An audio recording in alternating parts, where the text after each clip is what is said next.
kutolewa ni ishara tosha ya kuonyesha shukrani ya upendo wetu na uwajibikaji kwa majonzi ya furaha na iona Tanzania mpya ikiendelea kujengwa, ambayo itaishia katika misingi ya chama chetu pendwa cha Chauma, kama ambavyo mwenyekiti wetu ametoka kueleza kwenye hotuba yake.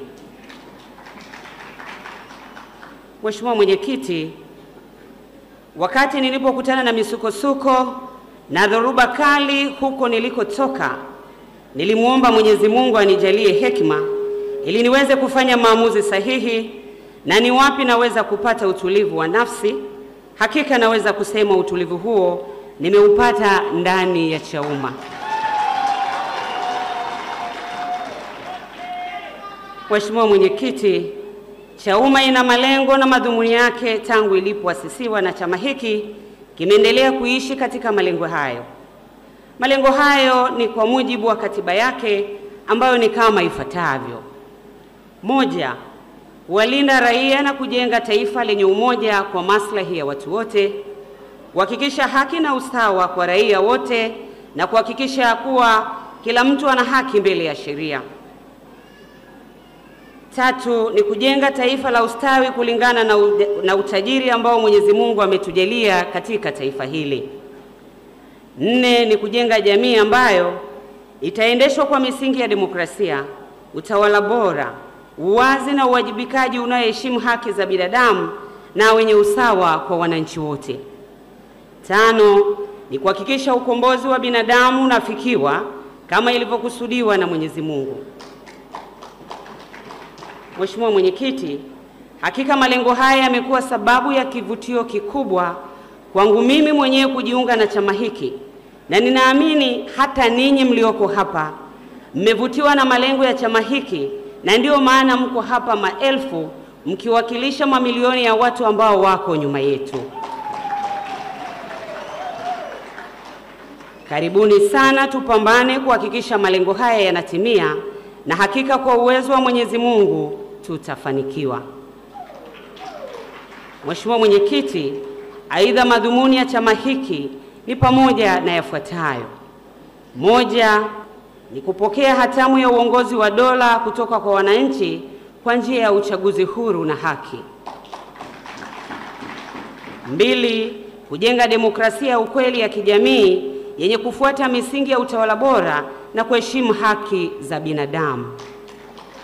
3. Kuhakikisha na kutetea dhana ya kuwa umma ndio chimbuko la mamlaka ya dola na maendeleo ya kiuchumi, kisiasa na kiutamaduni pamoja na jamii yetu. 4. Ni kuzingatia mahitaji maalum ya watoto, wanawake, wazee na wenye ulemavu katika maendeleo na kuwalinda dhidi ya uovu wanaoweza kutendewa ili waweze kujiendeleza na kushiriki katika shughuli mbalimbali katika ujenzi wa taifa lao. 5. Kuheshimu kazi na shughuli halali za watu binafsi katika nyanja zote za kijamii, kiuchumi katika kulijenga taifa letu. 6. Kuwa na uongozi ambao unaheshimu watu wake, katiba ya nchi na utawala wa sheria. 7. Kuhakikisha kuwa serikali ya Chauma inasimamia kikamilifu na kuweka mazingira bora na endelevu kwa kila mwananchi kufanya kazi kwa bidii ili kujiletea maendeleo endelevu. 8. Kutoa kipaumbele na upendeleo wa makusudi kwa wananchi ambao wako nyuma kimaendeleo kutokana na sababu mbalimbali ambazo ziko nje ya uwezo wao na hatimaye kuiwainua katika maisha yao. Na 9. Kuwa na tasnia huru ya habari. 10. Ni kuweka mazingira safi na salama, kulinda na kutunza mazingira yetu kwa faida ya kizazi hiki cha sasa na kizazi kijacho. 11. Ni kujenga jamii isiyo na ubaguzi wa rangi, dini, kabila, jinsia au kipato. 12. Ni kuwa na mahakama huru zenye mamlaka ya kutoa haki kwa wananchi wote bila kujali hali na hadhi zao za kijamii, kiuchumi na kisiasa. Mheshimiwa Mwenyekiti, hayo ndio madhumuni ya chama chetu na hakika yanavutia sana, na ndio maana sote tuko hapa kwa sababu tunataka kujenga taifa la namna hii.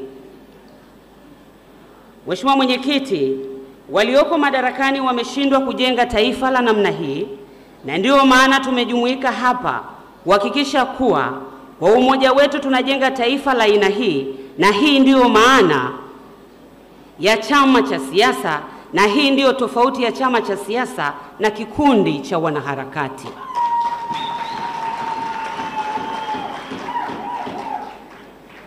Mheshimiwa Mwenyekiti, wakati natafakari niende wapi, niliposoma katiba ya chama chetu, nilivutiwa sana na sifa ya kuwa mwanachama wa Chauma ambayo ipo katika ibara ya 10B ya katiba yetu, ambayo inasema kuwa ni pamoja,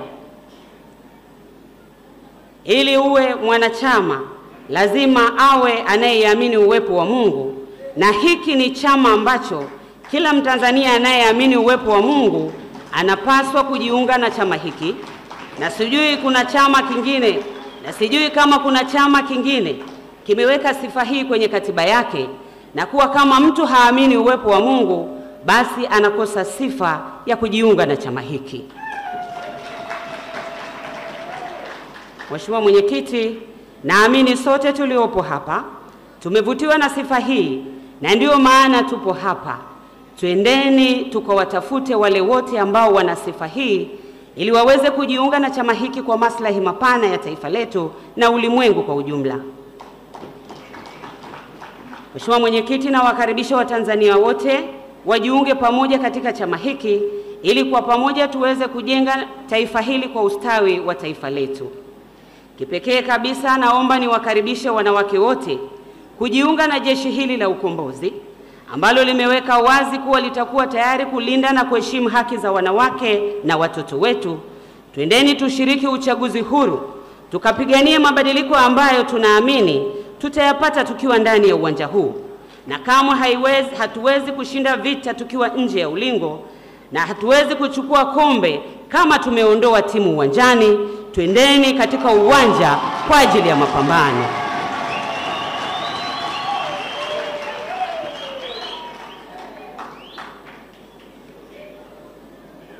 Mheshimiwa Mwenyekiti,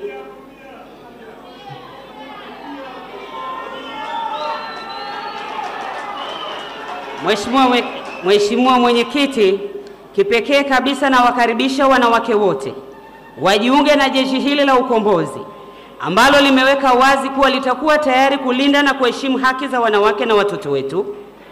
Twendeni tukashiriki uchaguzi huru huku tukipigania mabadiliko ambayo tunatamani kuyapata tukiwa ndani ya uwanja. Kamwe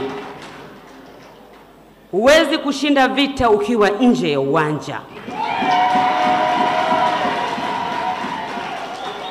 Huwezi kuchukua kombe ukiwa umeondoa timu uwanjani.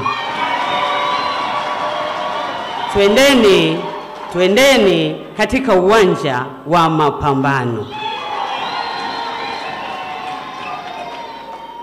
Mheshimiwa Mwenyekiti, wapenda mabadiliko wote tunawakaribisha tuingie uwanjani kwa pamoja. Hatuwezi kutafuta mabadiliko tukiwa sio sehemu ya mchezo.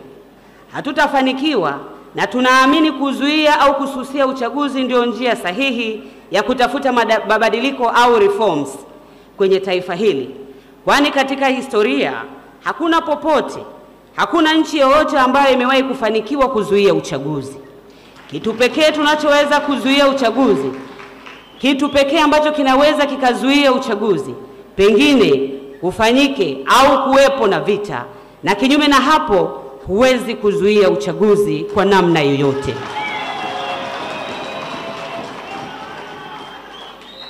Mheshimiwa Mwenyekiti, kwa kuwa hakuna vita, twendeni kwenye mapambano tukapambane. Mheshimiwa Mwenyekiti, waheshimiwa wajumbe wa mkutano huu, baada ya kuyasema hayo kwa heshima na taadhima, ninawashukuru sana. Mimi ni Devota Minja, kaimu makamu mwenyekiti Tanzania Bara.